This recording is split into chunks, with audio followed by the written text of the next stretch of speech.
Hello, I'm Bill LeMay, and thank you for watching Community Matters. We hope you'll continue to watch as we discuss issues facing our community and provide you with the resources and information needed to find solutions.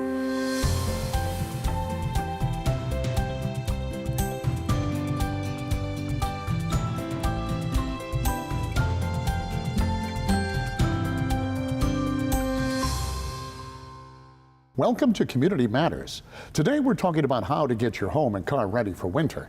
We've got some tips for saving money and avoiding trouble. Joining us now is Dave Noffsinger, owner of ncwaterheaters.com. And welcome to the show, Dave. Thank you. Well, tell me a little bit about yourself. Well, I'm a local contractor. I've been in the Raleigh area since 1999. Our company has 4 divisions. There's ncwaterheaters.com, nchomeremodeling.com, NC Home Electric, and there's also NC Plumbing Services, which is pretty much directly related to the water heaters, but we do divide them up into separate entities.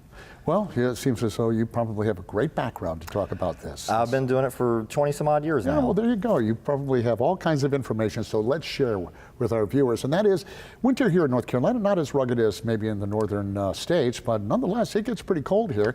And that can impact your pocketbook as well as your comfort. So where do we start? How do we prepare for the winter months? Absolutely. There's quite a few things you can do as it starts to cool off.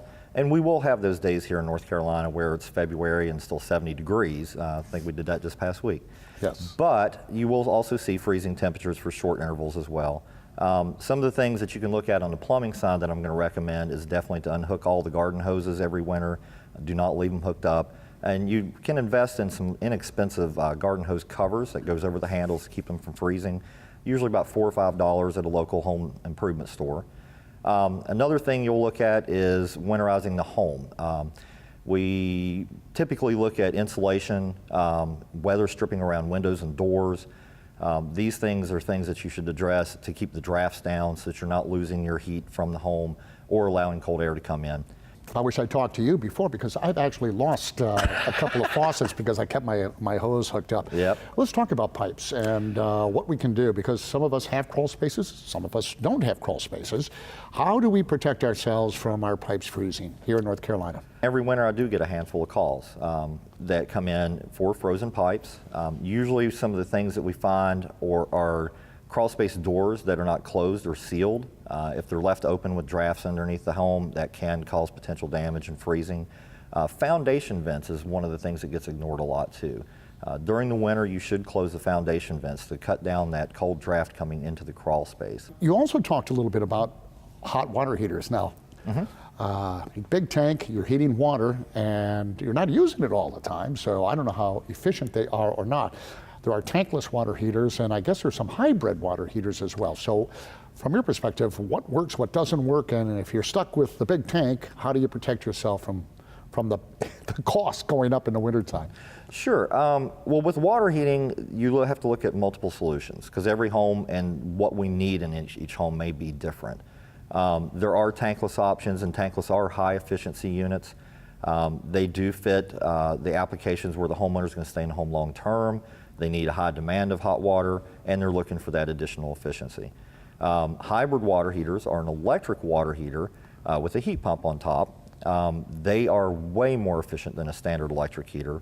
There are some limitations of where you can install them, but in comparison, we're right now looking at a national average about $365 less per electric use per year on a hybrid water heater versus a equivalent standard electric unit. What's the cost getting into something like that? Is it more? It is more expensive up front, so you will put an investment in it.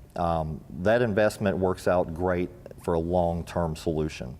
If you turn around and sell the home in the first couple of years, it's hard to recoup your investment, but for the homeowners that are going to stay in there long-term, it will turn around and pay for itself pretty quickly. Hybrid units is one of the quickest returns on investment.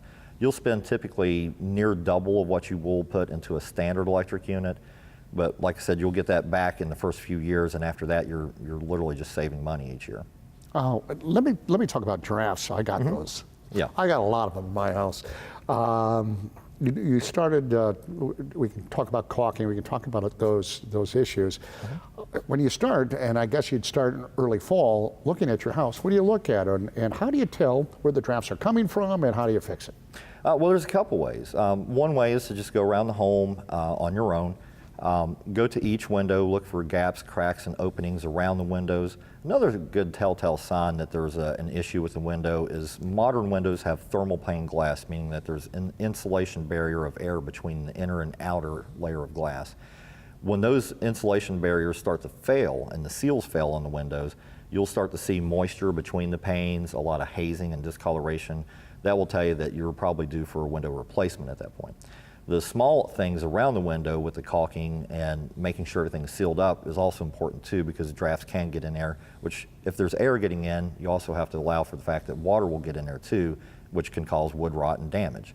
So these are definitely things that you want to look at, particularly in the fall. It doesn't hurt to do it in the spring as well when it starts to warm up. Just the same as the winter, the summertime can cause problems with heating and cooling loss. So. Yeah, you have the extreme heat in the summertime as well, that you want your house cool. You want to not spend a ton of money on that. Sure. Hang on, can you hang on through another break? Absolutely. Because I fancy myself a handyman. Maybe I shouldn't. I need to hire Dave, but we'll be back and we'll talk more about what we can all do to make our house more energy efficient and save some money. Stay with us.